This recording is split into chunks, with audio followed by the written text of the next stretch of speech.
तो नमस्कार प्रणाम भोजपुरिया भैया लोग। और सब बताई कैसे बानी रहुआ सब है। उम्मीद करतनी रहुआ सब ठीक ठाक होखा भैया। और हमहू एकदम फर्स्ट क्लास बानी। आज एकदम ज़बरदस्त ब्रांड मीटर लेके उपस्थित बानी कांवर गीत। आ खास करके ई सिंगर लोग के ऊपर ही गीत बाटे। एगो गायक बाबा के दरबार में गइल बा, का कहता बाबा से ही के विषय पर मीटर बनौले बानी।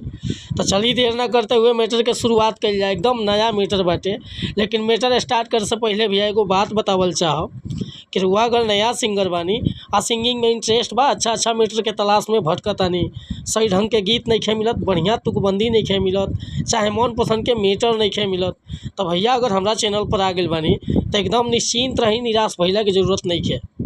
रउआ जैसन भी मीटर चाहत हो कब लिखवावे के, बिल्कुल उचित चार्ज पर रउआ के फर्स्ट क्लास के मीटर मिल जाई भैया। काहे कि हम हर तरह के गीत लिखेनी और काफ़ी दिन से गीत के एक्सपीरियंस बाटे। तो कोनो प्रकार के रउआ मीटर लिखवाओ के वजह से हिंदी में, चाहे भोजपुरी में, चाहे ट्रिक पर, चाहे नया सॉन्ग, हर तरह के मीटर मिली भैया। चाहे सैड सॉन्ग लिखवाई, लव सॉन्ग लिखवाई, ऑर्केस्ट्रा सॉन्ग लिखवाई, चाहे धोबी गीत, पूर्वी गीत, भक्ति भजन, कोनो प्रकार के गाना चाही, बेहिचक रुआ कॉल या व्हाट्सअप कर सकीला। डिस्क्रिप्शन में हमारा नंबर बा। और कहल चाहतनी कि चैनल पर पहली बार आइल बानी भैया तो चैनल के सब्सक्राइब कर ली, बेल आइकन प्रेस कर ली, ताकि हर रोज़ रुआ के नया नया मीटर सुने के, देखे के और गावे के मिलत रही भैया। अगर रुआ सिंगर बानी तब हमारा चैनल के मतलब कि फॉलो करे, तैं सब्सक्राइब करे।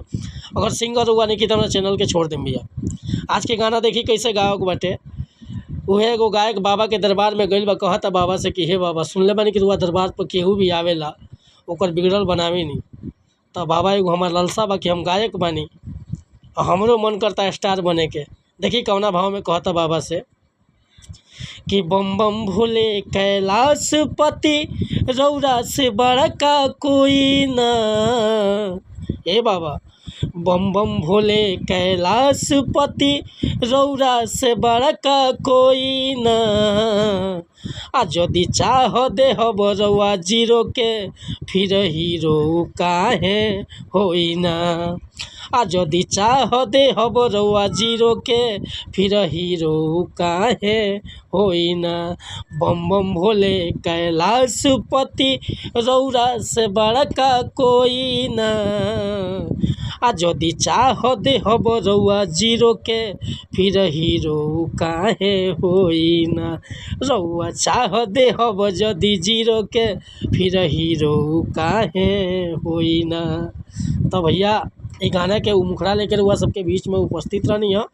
अगर ये मुखड़ा पसंद बा, फुल गीत लिखवावे के चाहतानी तो बेहिचक हमरा व्हाट्सअप नंबर पर संपर्क कर सकीले। व्हाट्सअप के नंबर बा 8874473128।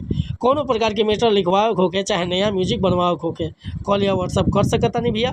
और वीडियो पसंद आए तो एगो लाइक करके मनोबल बढ़ा देव, एगो कमेंट कर देव। आ चैनल पर पहली बार आए लोग भैया तो चैनल के सब्सक्राइब कर देव। मिला तानी फिर से अगला वीडियो में कुछ नया गाना के साथ, तब तक के लिए अनुमति चाहतानी।